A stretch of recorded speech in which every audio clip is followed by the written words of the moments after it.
Good morning friends. आज के lecture में हम डिस्कस करेंगे एक छोटा सा टॉपिक है solution of first order differential equations. Okay, तो इसमें जो पहला आज का है वो है वेरिएबल सेपरेबल है। ओके, इसके बाद इसी में फर्स्ट ऑर्डर में रिड्यूसिबल टू वेरिएबल सेपरेबल और बहुत सारे इसी के अंदर रिलेट करते हुए टॉपिक्स आएंगे। तो बट आज जो है आज का लेक्चर वो सिर्फ है वेरिएबल सेपरेबल पे कि जो फर्स्ट ऑर्डर डिफरेंशियल इक्वेशन है, ओके, उसमें किस तरीके से हम जो है रिड्यूस करके, ठीक है, एक इक्वेशन जो हमारी फर्स्ट ऑर्डर की दी हुई है उसको y और x के फॉर्म में अलग अलग हम लिख सकते हैं। ओके, तो सबसे पहले हम देखेंगे variable separable method first order के लिए। Okay,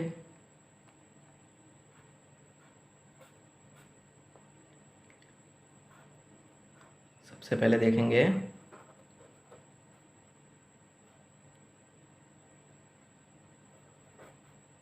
variable separable.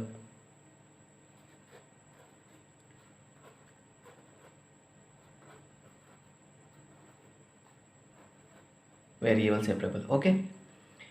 इसमें वेरिएबल सेपरेबल में हम क्या करेंगे कि जो भी फर्स्ट ऑर्डर की डिफरेंशियल इक्वेशन दी होगी उसमें से हम जो फंक्शन होगा एक्स वाई का एक साथ जो दिया होगा उसमें से एक्स और वाई को एक तरफ हम करके, ओके, उसको सॉल्व करेंगे। जैसे कि ये फर्स्ट ऑर्डर की अगर ये डिफरेंशियल इक्वेशन है dy by dx equal to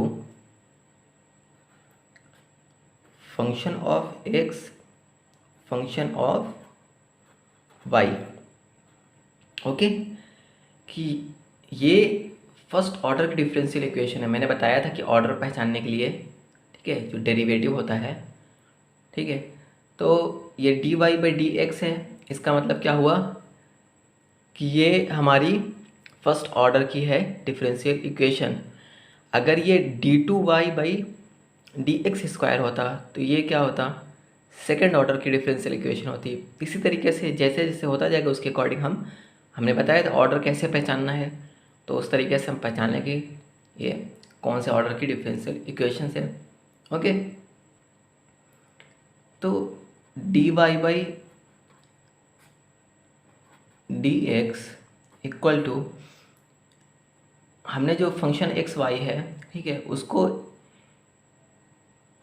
ऐसा मान लिया है कि e to the power x minus y plus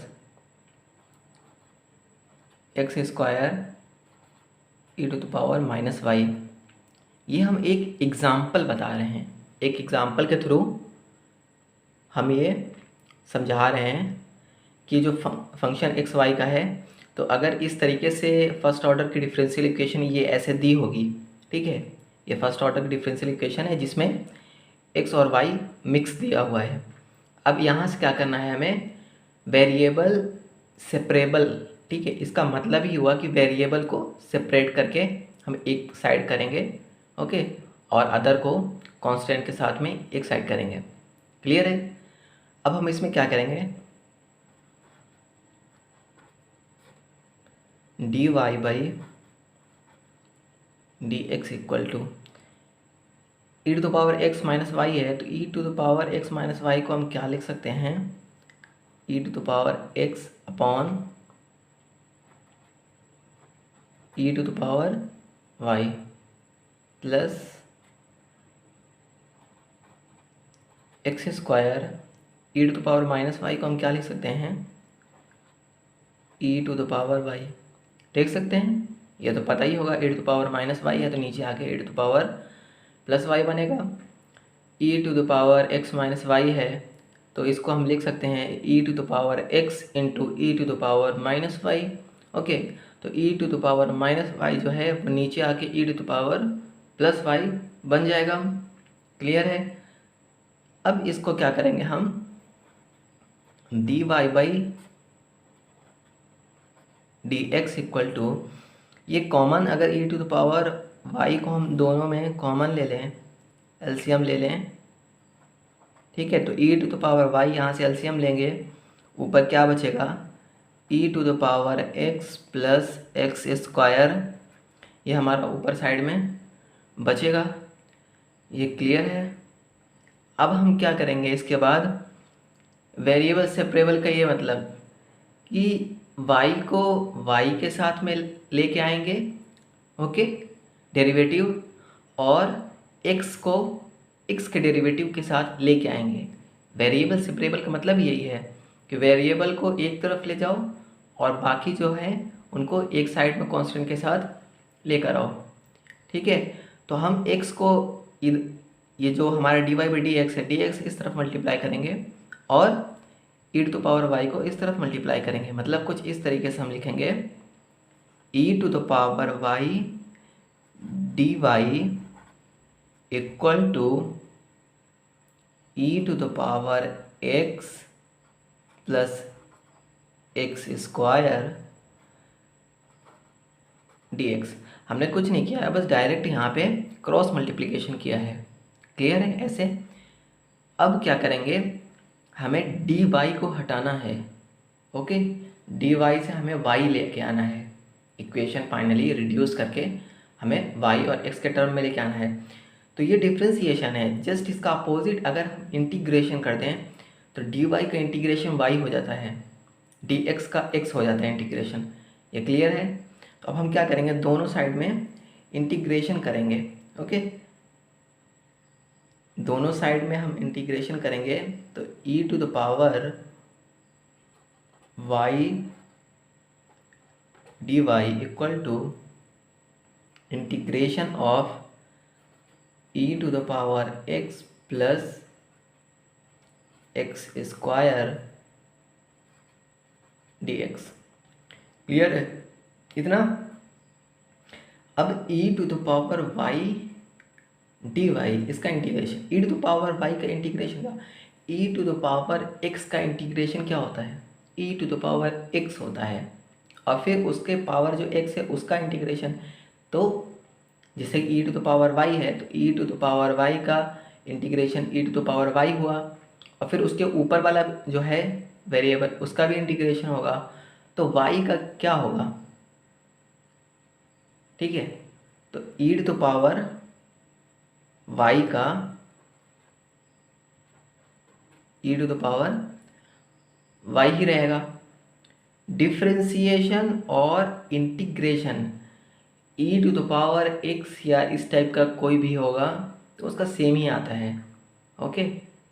जब भी exponential, okay, e to the power x, e to the power y, e to the power t, इस type से कोई भी वेरिएबल होगा तो उसका इंटीग्रेशन और डिफ्रेंसिएशन, ओके। अभी अगर यहीं पे e to the power y का डिफ्रेंसिएशन करना होता तो e to the power y का डिफ्रेंसिएशन भी e to the power y ही होता, ओके। अब उसके बाद integration e to the power x का यहाँ पे करना है, यहाँ पे e to the power x का इंटीग्रेशन क्या होगा, e to the power x ही होगा, ओके। हमने 12th में ये सारा कुछ पढ़ रखा है। उसके बाद एक्स स्क्वायर का इंटीग्रेशन क्या होगा, एक्स स्क्वायर का इंटीग्रेशन होता है x cube divided by 3, x square है, ठीक है। तो क्या होता है इसका इंटीग्रेशन, एक्स के पावर अगर n है, ओके, तो उसमें क्या होगा, अगर इंटीग्रेशन करना होगा एक्स के पावर n का तो x के power n plus 1 divided by n plus 1, okay.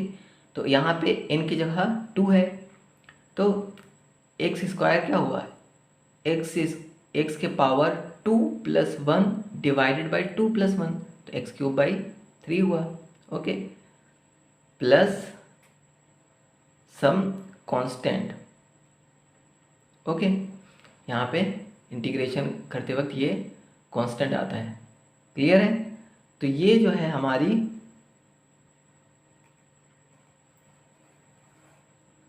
Final variable separable की इक्वेशन बनी। ओके, तो अब इसमें वेरिएबल सेपरेबल अगर हमें जैसे कि वहाँ पे क्वेश्चंस वगैरह अगर एग्ज़ाम में अगर दिए होंगे तो उसमें कभी ये कहा नहीं जाता कि ये वेरिएबल सेपरेबल से सॉल्व करना है या क्या करना है, कैसे करना है।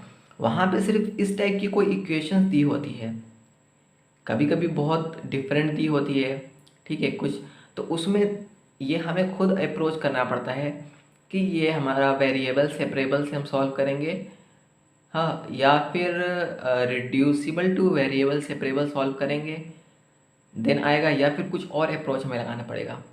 बेसिकली क्या है, वो सिर्फ डायरेक्ट लिख देते हैं कि डिफरेंशियल इक्वेशन यहाँ पे दी होती है तो उसका कहते हैं फाइनली रिड्यूस करके इक्वेशंस को लिखना होता है वहाँ पे। ओके, तो इसमें ध्यान देना रहता है कि वेरिएबल सेपरेबल में कि फंक्शन जो है, ये फंक्शन हमारा है e⁻x - y + x² e⁻−y। Okay, ये जो फंक्शन है किसी और चीज़ का फंक्शन नहीं है। जैसे कि अगर इसके होल ब्रैकेट लगा के इसके बाहर साइन लिख देते, sign e⁻x - y + x² e⁻−y। Okay, तो ये हमारा वेरिएबल सेपरेबल से सॉल्व नहीं हो पाता, या फिर इनका होल स्क्वायर कर देते हैं तो ये हमारा वेरिएबल सेपरेबल से सॉल्व नहीं हो पाता।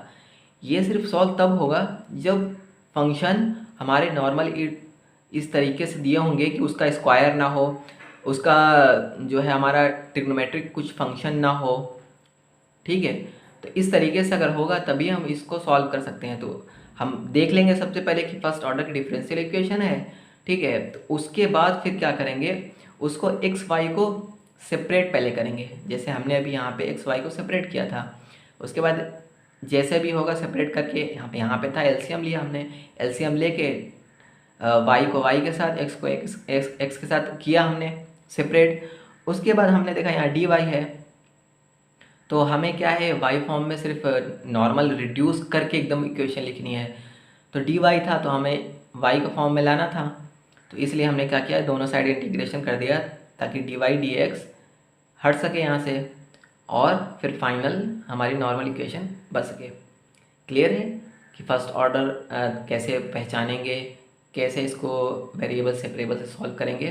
ओके, तो इस पे अगर कोई क्वेश्चंस होंगे वेरिएबल सेपरेबल पे तो सॉल्व कर लेंगे फर्दर नेक्स्ट लेक्चर में, और उसके बाद फिर हम reducible two variable separable next lecture में देखेंगे। क्लियर है इतना? तो आज के लेक्चर के लिए इतना ही है। Thank you.